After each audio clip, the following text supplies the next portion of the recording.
Hi viewers, welcome to our channel. ప్రస్తుతం మనతో పాటు భరద్వాజ్ గారు సీనియర్ జర్నలిస్ట్ ఉన్నారు. వారితో ఒకసారి మాట్లాడదాం. సార్ నమస్కారం. నమస్తే. సార్, జానీ మాస్టర్ని నిన్న రిమాండ్కి తరలించారు. 14 రోజుల పాటు రిమాండ్ అయితే విధించారు. అయితే ఒక రిమాండ్ రిపోర్ట్ అయితే ఇప్పుడు బయటకు వచ్చింది. అది వైరల్ అవుతుంది. అందులో ఉన్న కొన్ని అంశాలు ఉన్నాయి సార్. జానీ మాస్టర్ నేరాన్ని అంగీకరించారని చెప్పేసి దురుద్దేశంతోనే అమ్మాయిని అసిస్టెంట్గా జాయిన్ చేసుకున్నారు. 2019లో పరిచయం అయింది. 2020లో లైంగిక దాడి చేశారు.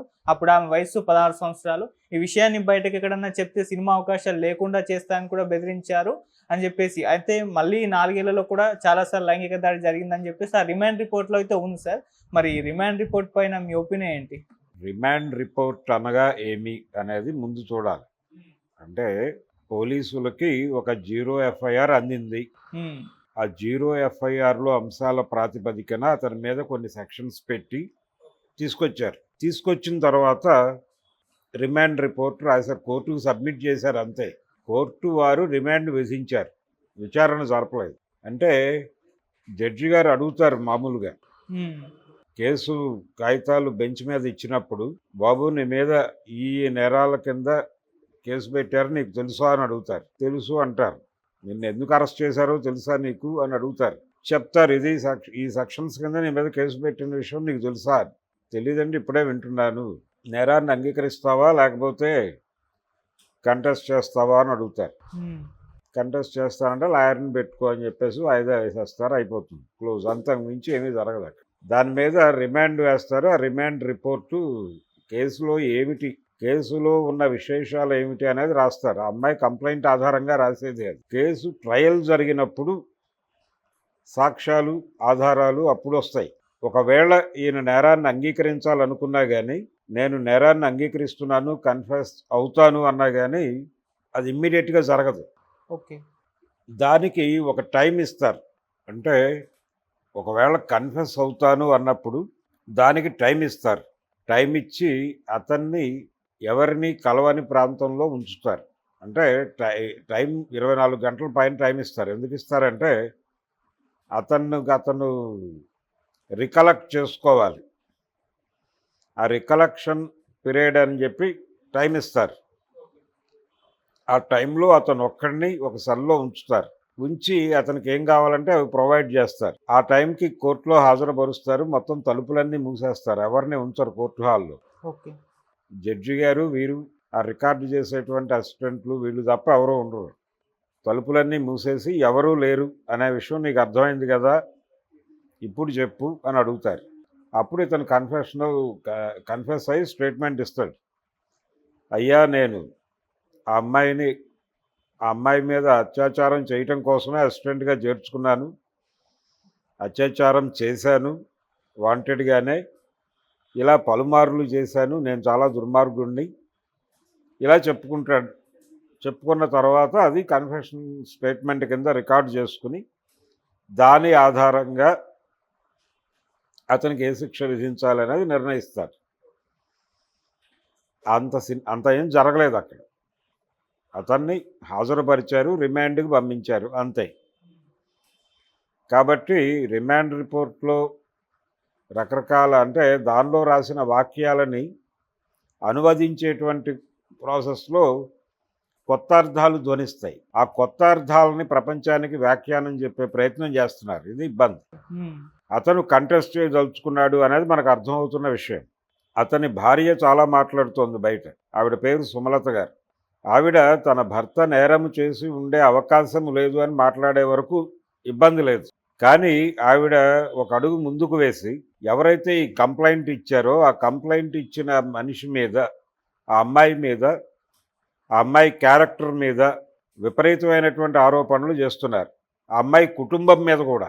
ఆ అమ్మాయి తల్లి ఆ అమ్మాయిని వాంటెడ్గా, నువ్వు వెళ్ళి ఇండస్ట్రీకి సంబంధించినటువంటి పెద్దలు, ఇండస్ట్రీలో ఎవరైతే ఇన్ఫ్లుయెన్స్ ఉంటారో ఆ ఇన్ఫ్లుయెన్స్ ఉన్నటువంటి వాళ్ళతో సంబంధం పెట్టుకుని తద్వారా అవకాశాలు సంపాదించి నువ్వు పెద్ద స్టార్ అయిపో అని వాళ్ళ మదర్ ప్రవోక్ చేసి అమ్మాయిని పంపిస్తోందని ఈవిడ ఒక ఇంటర్వ్యూలో ప్రకటించారు. ఇది నిజానికి ఆ అమ్మాయి ఈవిడ మీద కూడా కేసు పెట్టచ్చు. ఇప్పుడు ఆ అమ్మాయి ప్రైవసీలోకి వెళ్ళిపోయి అమ్మాయి క్యారెక్టర్ మీద దాడి చేసే హక్కు లేదు కదా ఆవిడికి. ఇది కేసుని ఇబ్బంది పెట్టే ప్రకటనలు. తద్వారా ఆవిడ ఒక విషయాన్ని అడ్మిట్ చేస్తోంది సుమలత గారు. ఏమి అడ్మిట్ చేస్తున్నారు? ఆవిడ వచ్చి అంటే ఆ అమ్మాయి వచ్చి తన భర్తని వశపరుచుకున్నది అనేది ఎస్టాబ్లిష్ చేస్తోంది ఆవిడ. వాంటెడ్గా అమ్మాయి వచ్చి నా భర్తని వశపరుచుకున్నారు అనే దాన్ని ఎస్టాబ్లిష్ చేసే ప్రయత్నం చేస్తోంది. ఇది చాలు కోర్టుకి. వాళ్ళిద్దరూ కలిసి ఉన్నారు. అయితే వీళ్ళు నేరం చేశారు కాబట్టి ఆ నేరం నుంచి బయటకు రావడానికి ఆ అమ్మాయి మీద నెపం నెట్టే ప్రయత్నం చేస్తున్నారు. సో అతనే క్రైమ్ చేసే అవకాశం ఉంది అని కోర్టు భావించే ప్రమాదం ఉంది ఈ ప్రకటనల ద్వారా. కాబట్టి అవి ఆపాలి ఆవిడ. ఆ అమ్మాయి క్యారెక్టర్ అంటే ఆ అమ్మాయి మీద దుమ్మెత్తి పోస్తే ఆవిడే కాదు చాలామంది కొరియోగ్రాఫర్లు ఆ అమ్మాయి క్యారెక్టర్ మీద మాట్లాడుతున్నారు ఇప్పుడు. అంటే ఇంకొకటి నట్టి కుమార్ గారు ఒక వ్యాఖ్య చేశారు. ఆయన ఏమంటారంటే ఆయన కూడా దీన్నే ఇదే ఆర్గ్యుమెంట్ అంటే ఇన్ని సంవత్సరాల తర్వాత ఇప్పుడు ఎందుకు బరస్ట్ అవుతోంది ఆ అమ్మాయి, దీని వెనకాల ఎవరున్నారు, మేబీ సుకుమార్ గారు ఉన్నారా డైరెక్టరు అనే సెన్స్ వచ్చేలాగా వారు ఒక వ్యాఖ్యానం చేశారు. అదొక ప్రమాదం. రెండోది ఈ కేసుకు సంబంధించి ఎందుకు ప్రెస్ కాన్ఫరెన్స్ పెట్టింది ఛాంబరు అనేది మరో ప్రశ్న. దీని వెనకాల ఇండస్ట్రీలో ఎవరో పెద్దవాళ్ళు ఉన్నారు అతను నిరికించే క్రమంలో, అందుకని ఛాంబర్ స్పందించి ప్రెస్ మీట్ పెట్టింది అని అలా కంక్లూడ్ చేసే ప్రయత్నం జరుగుతోంది. దీన్ని లీడ్ తీసుకుని దీన్ని పవన్ కళ్యాణ్ని కార్నర్ చేయడానికి, పవన్ కళ్యాణ్ని కంట్రోల్లోకి తీసుకోవటానికి చంద్రబాబు నాయుడు చేస్తున్న కుట్ర అని కూడా ఒక పెద్ద మనిషి వ్యాఖ్యానించేశాడు. లేదు పవన్ కళ్యాణ్ని నాగబాబుని ఇబ్బంది పెట్టడం కోసం వైసీపీ ఆడుతున్న గేమ్ అని ఇంకొక కాన్స్పిరసీ థియరీ మార్కెట్లోకి వచ్చేసింది. ఇలా 100 సిద్ధాంతాలు చెప్తున్నారు ఈ క్రైమ్ నేపథ్యంలో. అయితే ఈ మాట్లాడుతున్న వాళ్ళందరూ చెబుతున్న విషయం ఏంటంటే వాళ్ళు ఎందుకు మాట్లాడుతున్నారు, అది ఆ అమ్మాయికి సోలో కొరియోగ్రాఫర్గా ఛాన్స్ ఇచ్చారండి అల్లు అర్జున్. ఆ అవకాశం ఎందుకు ఇచ్చాడు అంటే ఆ అమ్మాయి మీద ఆయన కన్ను పడింది దాకా లాక్కెళ్తున్నారు విషయాన్ని. పడి తద్వారా ఆయన అవకాశం ఇచ్చాడు, అతనే కార్నర్ చేసి జానీ మాస్టర్ని తొక్కేసేటువంటి ప్రయత్నంలో భాగంగా ఇదంతా చేస్తున్నాడు అనేది ఒక ఎస్టాబ్లిష్మెంట్. జానీ మాస్టర్ని తొక్కేయటానికి ఆయన మీద అసూయ ఉన్నటువంటి కొంతమంది రాకేష్ లాంటి వాళ్ళు ఉన్నారు కదా, ఇంకా ప్రేమ్ రక్షిత్ దాకా రాడారు వెళ్ళలేదు. ఆయన దగ్గర పనిచేసింది అమ్మాయి ఇక్కడి నుంచి వెళ్ళిపోయిన తర్వాత. సో వీళ్ళందరి పాత్ర ఉంది. అసూయతో చేసినటువంటి పని అనేది ఎస్టాబ్లిష్ చేయడానికి రకరకాల పేర్లు తీసుకొచ్చి అంటే కేసుని ఎంత కన్ఫ్యూజ్ చేయాలో అంత కన్ఫ్యూజ్ చేస్తున్నారు. ఈ కన్ఫ్యూజన్ అంతా కూడా కేసుని అతనికి వ్యతిరేకంగా మారుస్తుంది అనే విషయం మర్చిపోతున్నారు. అతను ఒక సీరియస్గా గందరగోళంలో ఇరుక్కున్నాడు అనేది వాస్తవం. నేరం జరిగి ఉండే అవకాశం ఉంది. రెండోది 6 ఏళ్ల తర్వాతో 7 ఏళ్ల తర్వాతో అమ్మాయి చెబుతోంది అనేది ఆ ఒక్క మాటని పట్టుకుని అసలు నేరం జరగలేదు అనే కంక్లూజన్ వైపు వెళ్ళటం తప్పు. ఎవరు ఎప్పుడు ఓపెన్ అవ్వాలి అనేది వాళ్ళ మానసిక స్థైర్యాన్ని బట్టి వాళ్ళు ఎదుర్కొన్నటువంటి ఇబ్బందుల నుంచి నిర్ణయం జరుగుతుంది తప్ప వీళ్ళ అంటే నేరం జరిగిన తర్వాత అరగంటలోనే ఓపెన్ అవ్వాలి, గంటలోనే ఓపెన్ అవ్వాలనే ఉండదు. నేరం చేసినవాడు ఇన్ఫ్లుయెన్స్ ఉన్నటువంటి మనిషి. అతను ఒకవేళ అంటే జనరల్గా సెక్షువల్ హెరాస్మెంట్స్ ఎలా జరుగుతాయంటే యజమాని బానిసల మధ్య సెక్షువల్ హెరాస్మెంట్ జరుగుతుంది. యజమానిగా ఉన్నవాడు ఎవరు అంటే ఉద్యోగం ఇచ్చేవాడు ఉద్యోగం చేసేవాడిని వేధిస్తాడు. ఉద్యోగం చేయటానికి వెళ్ళిన అమ్మాయిని ఉద్యోగం ఇచ్చినవాడు వేధిస్తాడు. ఈ అమ్మాయికి పని కావాలి, ఆ పని ఇచ్చేవాడు జానీ మాస్టర్. సో ఇక్కడ వేధించే పొజిషన్లో అతను ఉన్నాడు. వేధించడానికి అవకాశం ఉన్నటువంటి ఏరియాలో ఈ అమ్మాయి ఉంది కాబట్టి వేధింపు జరిగి ఉండొచ్చు అని అనుకుని అది చెప్పడానికి ఆ అమ్మాయి భయపడి ఉండొచ్చు. ఇప్పుడు ఇది సీన్ ఎలా మారుస్తున్నారు, ఆ అమ్మాయే వాంటెడ్గా ఆయన్ని తన వలలో వేసుకుంది అని ఎస్టాబ్లిష్ చేయడానికి ప్రయత్నం చేస్తున్నారు. తద్వారా ఏం చేస్తున్నారు, వీళ్ళిద్దరూ కలిసి ఉన్నారు అనేది వాస్తవాన్ని అడ్మిట్ చేస్తున్నారు. అడ్మిట్ చేస్తూ ఈ అమ్మాయి వశపరుచుకుంది అంటున్నారు. ఆ అమ్మాయి ఏమంటుంది, నన్ను బలవంతంగా ఇబ్బంది పెట్టారు అంటోంది. సో ఆ అమ్మాయి కోణంలో, ఆ అమ్మాయి ఆర్గ్యుమెంట్లో ఒక పాయింట్ ఉన్నట్టే కదా. దీన్ని కోర్టు సీరియస్గా పట్టించుకుంటే అతనికి రెండోది ఆ ఏజ్ ఫ్యాక్టర్ ఏమిటి, ఢీలో పాల్గొంది ఆ అమ్మాయి, ఢీలో కంటెస్టెంట్గా ఉంది. ఢీలో కంటెస్టెంట్గా ఒక ఫామ్ ఏదో ఫిలప్ చేస్తారు అక్కడ, దానిలో ఏజ్ ప్రస్తావన డెఫినెట్గా ఉంటుంది. అక్కడి నుంచి ఆ పేపర్ తీసుకొస్తే ఆ అమ్మాయి ఏ ఏజ్లో ఢీలో ఎంటర్ అయింది, అది ఎంతకాలం జరిగింది, అక్కడి నుంచి ఇతని దగ్గరికి రావడానికి ఎంత టైం పట్టింది, ఆ అమ్మాయి ఏజ్ ఏమిటి అనేది ఆవిడ సర్టిఫికెట్లో మరొకటో 10th క్లాస్ ఏదో చదువు ఉంటుంది ఆవిడ. ఆ 10th క్లాస్ సర్టిఫికెట్లు వాటికంటే కూడా ఇది ఈజీ మెథడ్. తద్వారా అమ్మాయి వయసుకు సంబంధించి ఒక జ్ఞానం పొంది అది మేజర్గా ఉండగా జరిగిందా, మైనర్గా ఉండగా జరిగిందా అనేది కొంత ఎస్టాబ్లిష్ చేయవచ్చు. ఇలా కేసుకు సంబంధించినటువంటి ఫైండింగ్స్, కోర్టుకు ఇచ్చేటువంటి సాక్ష్యాలు, ఆ అమ్మాయి ఎవరైతే కేసు ఫైల్ చేశారో తను ఏ ఆరోపణలు అయితే చేసిందో అతని మీద, ఆ ఆరోపణలకి తగినటువంటి ఆరోపణలను నిర్ధారించేటువంటి సాక్ష్యాధారాలు కోర్టుకు ప్రొడ్యూస్ చేయాల్సిన బాధ్యత ఆవిడది, అంతే తప్ప కోర్టుది కాదు. పోలీసులు దర్యాప్తు చేస్తారు, దర్యాప్తు చేసేటువంటి పోలీసులకు సహకరించి వారికి ఈ కేసులో తనని వేధింపులకు గురి చేశాడు అతను, తనని లైంగికంగా వేధించాడు అనేది ఎస్టాబ్లిష్ చేయడానికి ఉన్నటువంటి ఫ్యాక్ట్స్ అన్నిటినీ పోలీసులకు చెప్పాలి. పోలీసుల సహకారంతో సాక్ష్యాలను ఎస్టాబ్లిష్ చేయాలి. కోర్టు వింటుంది. అలాగే తను కూడా కొన్ని సాక్ష్యాలు ఎలాగో తెచ్చుకుంటాడు. డిఫెన్స్గా తను కంటెస్ట్ చేస్తాడు.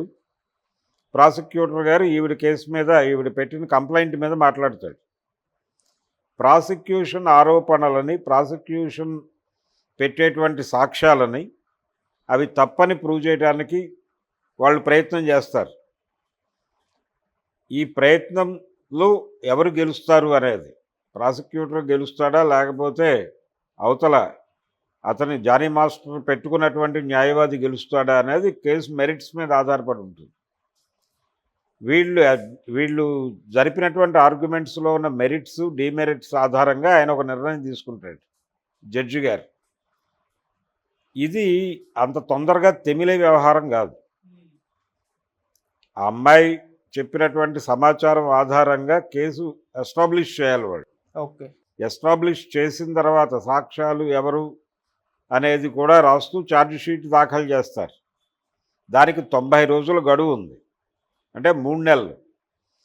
ఈలోపు అతనికి బెయిల్ రాదని చాలామంది మాట్లాడుతున్నారు. అదేం లేదు. ఇప్పుడు ఇమ్మీడియట్గా బెయిల్ వేస్తే ఇచ్చినా ఇవ్వచ్చు, ఇవ్వకపోనవచ్చు, కానీ వేసుకునే హక్కు ఉంటుంది, వేయచ్చు. అంటే పోక్సో యాక్ట్ బెయిల్ రాదు అని. బెయిల్ అటువంటిది ఏమీ లేదు. నాన్ బెయిలబుల్ అనగానే ఏమిటంటే చాలామంది కన్ఫ్యూజ్ అవుతున్నారు. నాన్ బెయిలబుల్ కాబట్టి అసలు బెయిల్ రాదు.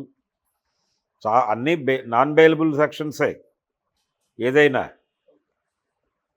అయితే బెయిలబుల్ సెక్షన్స్లో అసలు అక్కడ దాకా రాదు కేసు, అక్కడే పంపించేస్తారు. పర్సనల్ బాండ్ తీసుకుని కోర్టులోనే పంపించేస్తారు, రిమాండ్ దాకా వెళ్ళదు కేసు. రిమాండ్కి వెళ్ళారంటేనే బెయిల్ వేసుకోవడానికి రైట్ ఉందండి. బెయిల్ ఈజ్ రైట్ అనేది. బెయిల్ హక్కు, ఖైదీ హక్కుగానే ఉంటుంది అది. దానికి సంబంధించి పిటిషన్ వేసుకోవచ్చు వాళ్ళ లాయర్ ఎలాగో పిటిషన్ వేస్తాడు. వేస్తే ఇతను సాక్ష్యాలను తారుమారు చేసే అవకాశం ఉంది, కేసు ప్రొసీడింగ్స్ని ఇబ్బంది పెట్టే అవకాశం ఉంది, కేసు ప్రొసీడింగ్స్ కంప్లీట్ అయ్యే వరకు ఇతన్ని బయటకు పంపించడం అంత శ్రేయస్కరం కాదు అని ప్రాసిక్యూషన్ వాదిస్తుంది. ప్రాసిక్యూషన్ వాదనతో సంతృప్తి పడితే, లేదు అంటే సంతృప్తి పడితే బెయిల్ రాదు. అంటే డిఫెన్స్ లాయర్ కూడా మాట్లాడతాడు. డిఫెన్స్ ఆర్గ్యుమెంట్స్ కంటే కూడా ప్రాసిక్యూషన్ ఆర్గ్యుమెంట్స్ బలంగా ఉన్నాయని న్యాయమూర్తి గారు భావిస్తే బెయిల్ రాదు. మళ్ళీ వేస్తారు, ఇవ్వరు. మళ్ళీ వేస్తారు, ఇవ్వరు. సెషన్స్ కోర్టుకి వెళ్తారు, అక్కడ వేస్తారు, అక్కడ రాదు. హైకోర్టుకి వెళ్తారు, ప్రయత్నం చేస్తారు, ఎక్కడో చోట బెయిల్ తెచ్చుకుంటారు. లాస్ట్ ఇయర్ అరెస్ట్ అయినటువంటి చంద్రబాబు గారి కేసులో చూసాం కదా, ఆయన మీద పెట్టినవి చిన్న కేసులు కాదు కదా. వెరీ ఫస్ట్ డే నుంచి బెయిల్ కోసం ప్రయత్నం చేశారుగా. 52 రోజుల తర్వాత కదా బెయిల్ వచ్చింది. సో ఇతనికి కూడా అలాగే బెయిల్ రావచ్చు. తగిన అంటే పూచీకత్తులు సమర్పించుకుని రిలీజ్ అవుతాడు. రిలీజ్ అయిన తర్వాత ఏమిటి అతని జీవితం అనేది అతను నిర్ణయించుకుంటాడు. అయితే చాలామంది ఏమనుకుంటున్నారంటే ఈ కేసులో బెయిల్ రాదనుకుంటున్నారు. అలాంటి ప్రమాదం ఏం లేదు. బెయిల్ వచ్చేస్తుంది. బెయిల్ వస్తుంది. పెట్టిన ఆయన బయటకు వచ్చి కేసును ఇబ్బంది పెడతాడు అనేటువంటి అభిప్రాయం జడ్జి గారికి ఉంటే కొంచెం ఇబ్బంది అవుతుంది. కింది కోర్టులో రాకపోవచ్చు, పై కోర్టుకు వెళ్తారు, పై కోర్టుకు వెళ్తారు, ఏదో ప్రయత్నం చేసుకుంటారు. అతనికి రెమ్యూనరేషన్స్ మంచి రెమ్యూనరేషన్స్ ఉన్నాయి. పాటకి 25 లక్షలు తీసుకుంటాడు, ఇలా ఒక సినిమాకి 3 కోట్లు తీసుకుంటాడు, అసలు పాటకి 50 లక్షలు, ఇలా రకరకాల కథనాలు సర్క్యులేషన్లో ఉన్నాయి. సో అతని లాయర్లు ఆ ఏరియాలో కష్టపడి ఏదో ఒక విధంగా బెయిల్ తెచ్చే అవకాశం అయితే ఉంది. సో అతను వచ్చేస్తాడు. అయితే ఈలోపు ఆ అమ్మాయి చేయవలసినటువంటి పని ఏంటంటే తన మీద, తన క్యారెక్టర్ మీద ఒక రకమైనటువంటి దాడి చేస్తున్నటువంటి వాళ్ళందరినీ కూడా ఈ కేసులో పెట్టుకునే ఛాన్స్ ఉంది ఆవిడకి. ప్రతి ఒక్కరూ ఏం మాట్లాడుతున్నారు, ఇంతకాలం ఆ అమ్మాయి అతనితో ఉంది, ఉన్నప్పుడు ఎప్పుడూ కూడా ఆ అమ్మాయి ఒక పెయిన్తో ఉన్నట్టుగా మాకు కనబడలేదు. అంటే వీళ్ళకి కనబడేలాగా అమ్మాయి ఏడుస్తుందా, సఫర్ అవుతోంది నిజమే. కానీ ప్రొఫెషన్లో ఉన్నప్పుడు తన పర్సనల్ అంటే బ్యాగేజ్, తను వ్యక్తిగతంగా మోస్తున్నటువంటి భారాలని ప్రదర్శించాల్సిన అవసరం ఉందా? లేదు కదా. అంచేత ప్రొఫెషన్ వరకు ఉండి, అంటే తన సన్నిహితులు, అనుబంధం ఉన్నటువంటి వాళ్ళ దగ్గర ఓపెన్ అయితే కావచ్చు. ప్రతి ఒక్కరి దగ్గర ఓపెన్ అయ్యే పరిస్థితి ఉండదు కదా. కెరియర్ అనేది ప్రధానం ఇక్కడ. వీళ్ళని వశపరుచుకునేది కూడా అక్కడే. మీరు మాకు లొంగకపోతే మీరు జీవితంలో ఇండస్ట్రీకి రాలేరు, ఏ విధంగానూ మీరు ఎంటర్ కాకుండా మేము చూడగలం, మా దృష్టి మరలి మీరు ప్రవేశించే అవకాశం లేదు, ఇలాంటివి ఎస్టాబ్లిష్ చేసి కదా వాళ్ళని తమ కస్టడీలోకి తీసుకునేది. కాబట్టి ఆ అమ్మాయి రకరకాల భయాలకి గురై ఉండొచ్చు. ఈ కోణంలో గనక ఆవిడ వీళ్ళ మీద కూడా ఎవరైతే ఇప్పుడు అనవసరమైన ఆరోపణలు చేస్తున్నారో, తన పర్సనల్ ఏరియాకి వచ్చి తన మీద దాడి చేసే ప్రయత్నం, తన వ్యక్తిత్వ హరణానికి పాల్పడుతున్నారో వాళ్ళ మీద కూడా కేసులు పెట్టొచ్చు ఆవిడ. సో దాని పట్ల అప్రమత్తంగా ఉండాలి మాట్లాడుతున్న వాళ్ళందరూ. ఆ అమ్మాయిని అయితే కార్నర్ చేసే ప్రయత్నం చాలా సీరియస్గా, అమ్మాయి క్యారెక్టర్ని పలుచన చేసే కార్యక్రమం, ఆ అమ్మాయి మదర్ క్యారెక్టర్ని పలుచన చేసేటువంటి కార్యక్రమం అయితే చాలా బిగ్ వేలో నడుస్తోంది. ఇది సరైన పద్ధతి అయితే కాదు. కేసు మెరిట్స్ మీద మాట్లాడండి ఎవరైనా సరే. ఆ అమ్మాయి క్యారెక్టర్ జోలికి వెళ్ళే హక్కు ఎవరికీ లేదు, ఒకటి. రెండోది, ఇంతకాలం తర్వాత ఆ అమ్మాయి కేసు పెట్టింది కాబట్టి అది ఆవిడ ఇప్పటిదాకా ఎంజాయ్ చేసింది అని జడ్జిమెంట్ చెప్పడం అంతకంటే దుర్మార్గం. అదే చేస్తున్నారు అందరూ. సో రోజుకి 2-3 సార్లు ప్రతివారు ఆ అమ్మాయి మీద అత్యాచారానికి పాల్పడుతున్నారు. ఇది ఒక ప్రమాదం. కాబట్టి అంత ఈజీ వ్యవహారం కాదు ఈ కేసు. జానీ మాస్టర్ సీరియస్గా ఇరుక్కున్నాడు. ఆయన రిమాండ్ రిపోర్ట్లో వాళ్ళు రాసినవన్నీ పెడార్థాలతో బయట వ్యాఖ్యానాలు చేస్తున్నారు, విపరీతార్థాలతో. ఈ నేరం జరిగింది అని కనుక ప్రూవ్ అయితే 10 సంవత్సరాల పైన ఆయన జైల్లో ఉండాల్సి వస్తుంది. ఆ తర్వాత అప్పీల్కి వెళ్తాడు, బెయిల్ తెచ్చుకుంటాడు. అప్పీల్లో కూడా ఈ శిక్ష ఖరారు కావచ్చు. లేకపోతే కొట్టేయచ్చు, ఆ పై కోర్టులో అప్పీల్ చేసుకోవచ్చు, బోల్డ్ అవకాశాలు ఉంటాయి. యుద్ధమే. కోర్టుకు వెళ్ళిన తర్వాత న్యాయ సమరం చేసి ఒకవేళ అంతిమంగా ఇదే శిక్ష ఖాయమైపోతే